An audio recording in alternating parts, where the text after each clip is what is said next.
let's get to the craft of songwriting. I just want you to demonstrate on the fly.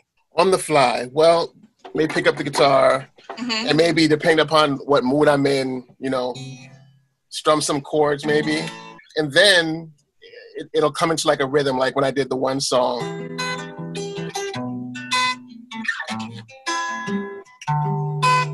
And if I get something like that, I'll sample it in, put it into the computer, and then I'll come up with a beat. Usually something, like I'll have a kit loaded here and I'll just put something in and start from there. And I usually start with a loop, right? Something just like an 8-bar loop or something to kind of, and then I'll start to add elements in. And as I sit here, I just close my eyes and kind of think, or not even think, but just kind of visualize what's happening.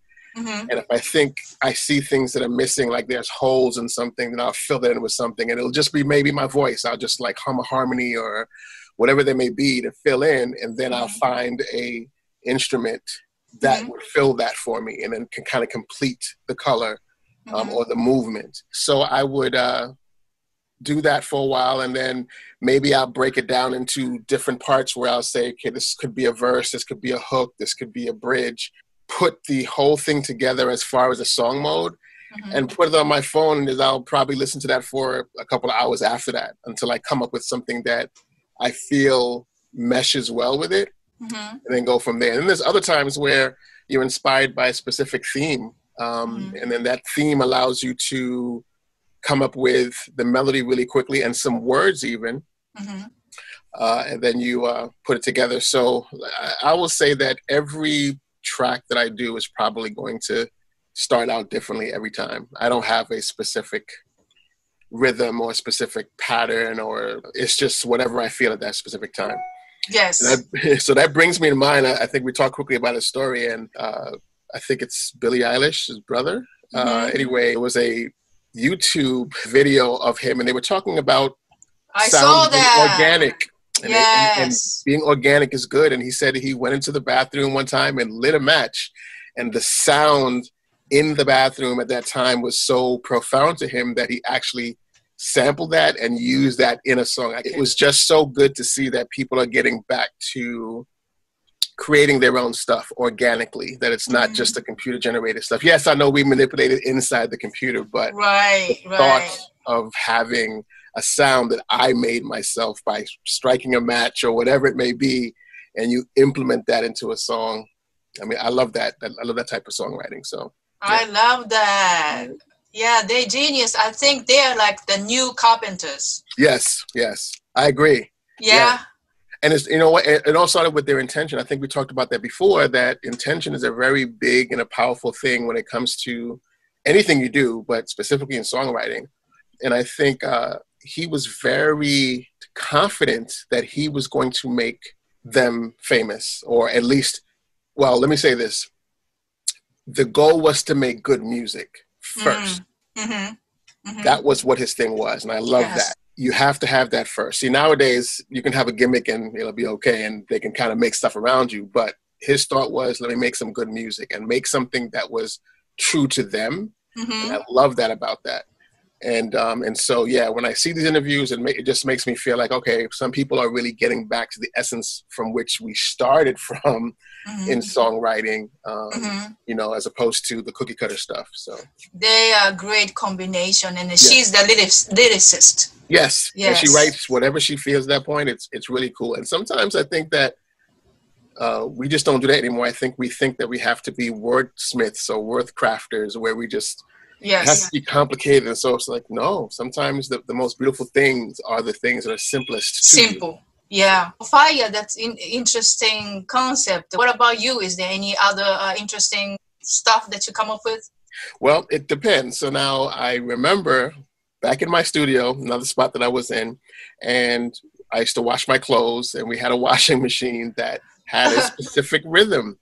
And depending upon what clothes, if it was jeans or if it was heavy clothes like towels and whatever, it would make a different rhythm. And I remember sitting in the studio trying to come up with something, and I hear this rhythm and I'm like, whoa. And so I started listening, and then the first thing it did was it made me bob my head. So that's a good sign. Right. I was like, okay. So then I started to make like a rhythm pattern that was close to that, and then played something over it, and then thus that was a washing machine song. That's funny. A washing machine song, yeah. So one of the time I was listening and there was birds outside, and for some reason the birds were talking to, I guess they were toads, and they have a certain rhythm, and it's cicadas is another buzzing type of animal, and when they all are doing their thing at the same time, it's almost like a symphony. Like you can hear the breaths and hear where it crescendos up and it stops and there's a break, and then you hear the low tones and stuff, and it's like, yeah, I must be really crazy because I can feel those things out. But yeah, it's but you can get it from anywhere though. I think you just have to listen. I think it's everywhere. You just have to listen for it. I miss New York because inspiration everywhere. Yes. I walk and I'm bumping the head like with no music but something. Exactly. There's always a beat. Right. Absolutely. Yeah. I believe that there's a heartbeat with everything. I mean, with everything. When the wind blows, when it rains even. If you get it at a good time, the way it comes down on certain things, you can get patterns, you know. And I think to me, all those things evoke a pattern as well, or have patterns in them. You just have to listen for them. Right. Yeah. That's what I'm missing. Although right now I'm in Bahama. Getting all that sun, yes. Well, the listeners can't see, but you know, in the background, it's right. Okay, so how do you come up with the lyrics, though? So lyrics could be anything from, well, like say in the song that I would have done with the washing machine song, it wasn't very fast. Washing machine song. That's what I have to call it. It wasn't very fast. However, the tempo of it reminded me of like a story type of song. So then it was like, okay, what type of story am I going to talk about? Is it about love? Is it about what I'm experiencing? Is it about something new? Because I believe also that you should balance it out. If you have a super, super happy up-tempo beat, it shouldn't be super bubbly lyric. So you have to have a balance of what it is. So like, even if you think about Happy, right? Mm-hmm. Happy's beat was really good, but his melody complemented it, right? That's what I look for. So I look for the melody content, and then the melody then drives the words. So sometimes I'll just scratch vocals and stuff as far as just the melodies that I hear. And then as I'm hearing it, I can probably put a word to that and see how that word makes me feel. The word makes me feel a certain way, then that starts my topic of what I'm going to be writing about. So the song that I did with when I was in Japan was all because of what I felt when I was there. There was no specific noise. It was just a piece that was there, and it created this thing for me, and I was like, wow, you know, I love the way that made me feel, and thus it became a love song. Right. So it's one of those things where, again, it just depends on what I'm feeling and what I want to write about. Now, if we're talking about a specific and someone says, hey, I need a song that's like this, then I do some homework. I do some studying. I find the artist that they're talking about, listen to the song, listen to how it was crafted, listen to the wordplay and how they're doing stuff. And not to say we don't want to plagiarize anything, but to see what elements in that song prompted that person to say, I like that and I want something like this. You pull those elements and then try to do something like that in your own way, of course. Yeah. Yeah, that's the difference between just a singer-songwriter and songwriters and producers. Right. You have to come up with whatever the situation of the project. Absolutely. And then you have to evoke emotions after you understand what it is. Exactly. And I think that's the big key. Sometimes when I do stuff like this, I tend to want to be the background more, right? Not say, like say if I was collaborating, and I love collaborations, if I'm collaborating with an artist, what I come up with is going to be based on our energies together, not on me. I don't like to superimpose my feeling and or maybe even my experience on it. What I do is I like to lay back first and see what the artist or the collaborator, whether it's another producer or whatever, what they do. And then I add to that feeling. So to never overpower it. So I always try to keep that in mind when I'm working with someone, that the focus is to collaborate together. If they say to me, yeah, I'm not musically inclined, I just want you to do the music and I do the words, and that's different than I just do what I do, still based upon the energy. Like I play some certain things, maybe I play some guitar strums, or maybe even play a beat, just a raw beat, and see what it incites in them. Do they like it? Don't they like it? Or whatever, and see what excites them. Once I find that, and you can see it really easily. I don't even have to look at the person. You can just feel the energy changes, and their environment changes, and they either get a smile on their face or they start bobbing and they close their eyes and they get into it. That's when you know, okay, that's the one. And then you go from there. What do you want to write about? What stuff have you had going on in your life? You know, what other music do you like to listen to? Things like that. Those are the questions that I kind of ask, and then to kind of see how that helps us to craft what we're trying to craft then.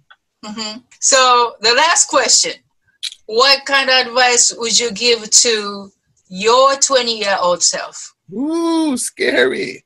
I would say, don't do that thing that you did that you shouldn't have done when you did it. 20-year-old me, which is sold all my instruments. But yeah, I did. My father bought me a guitar, and I wanted to get studio equipment because I got tired of playing the guitar for some reason, and I sold it all to get the studio equipment. But I guess in hindsight, it was pretty good, but I think I would have tried to keep the guitar. Oh my God, I had a Korg. Oh, wow. Hot pink synthesizer. And I loved it because that's my color. Oh, wow. And it was a special edition, I think, from Japan, and I was in New York. Don't forget to click subscribe and hit the bell to get notified about new videos of Songwriters Room or my new music or Japanese series. Thank you for watching. Arigato. Sayonara. My money was tight. I think it cost probably more than $1,000. Oh, wow. But yeah. I regret so much. I could never find it. When you type, there's no hot pink. Wow, yeah. Well, I would say, yeah, at this point for me, I would tell myself, don't change anything except for remember the feelings that you got before, and don't second guess yourself. If your gut tells you to do this, it feels good, do it. If it doesn't feel good, don't do it. Don't push. Because I would try to please everybody. That's what the thing was, you know. Right. And I know now that that's not the way to do it, but it was just my nature. I just like to make sure everybody's happy. I don't like conflict and problems. So I was kind of acquiesced my feelings and just let everybody do their thing. And then when it blew up in their face, I never said, I told you so, but I felt it. And I was like, okay, maybe I just need to learn how to be more assertive when I'm saying, hey, I really feel that this is the way we should do this because I can't explain why really, but this is my feeling. Let's go with that. And I think if I had gone with my feeling more, things would be even, you know, better. But I'm happy, you know, where I'm at. So certainly. Yeah. I'm very proud of you. We've both survived. Yes. Crazy business in New York. Yes. We haven't gotten eaten up and spit out someplace. It's really difficult sometimes in this business to stay focused on something. But the key is we give our 9-to-5s our focus from 9 to 5, right? We give them 100% of our time and our work and our expertise and whatever. And if this is something that you want to do, you have to give it time. It's time. And it's proper time. If you're going to study something, study it. Yeah. I remember getting my equipment, and before I purchased any piece of equipment that I own now, I'm on what I call YouTube University, and I find out what's the pros, what's the cons, what are people really saying, you know. Just because everyone has it doesn't mean I need to have it. Like I always talk to people about Pro Tools. Right. I'm not a Pro Tools lover. I'm not a Pro Tools fan. I know everyone uses Pro Tools, but that doesn't necessarily mean that it's the best. So I've made all my albums on Nuendo and Cubase and Logic even. So I believe it's the tool, right? So if you know your tool, you can make it do what it needs to do. All these DAWs out here can basically do just about everything now. So you shouldn't be limited by that. The theme of this whole episode is be you. Be you, absolutely. Yeah. Thank you so much, Mike. So I know you got some goodies to give out. If listeners can go to my website, tomokomusic.com, contact me through the contact page. Message me, find Michael's CD on Spotify, pick your favorite song, and I will pick 2 lucky listeners. And you're going to ship them what? Oh, I'm going to ship them. It's a little flash drive with all my music on it from the new release, Summer Vibes. And it will have some exclusive pictures. It'll have all the lyrics to the songs, things like that. Wow. I think you'll like that. And that's then nice. I have a T-shirt that I can give to lucky winners. So you would have to make sure that you put down your sizes and stuff so we can get that out to you. But yes, I'll be more than happy. Yep. Thank you so much, Michael, for sharing your experiences and insights. Yes. And until we see each other again. Yes. Sayonara. Sayonara. Don't forget to click subscribe and hit the bell to get notified about new videos of Songwriters Room or my new music or Japanese series. Thank you for watching. ありがとう。さようなら。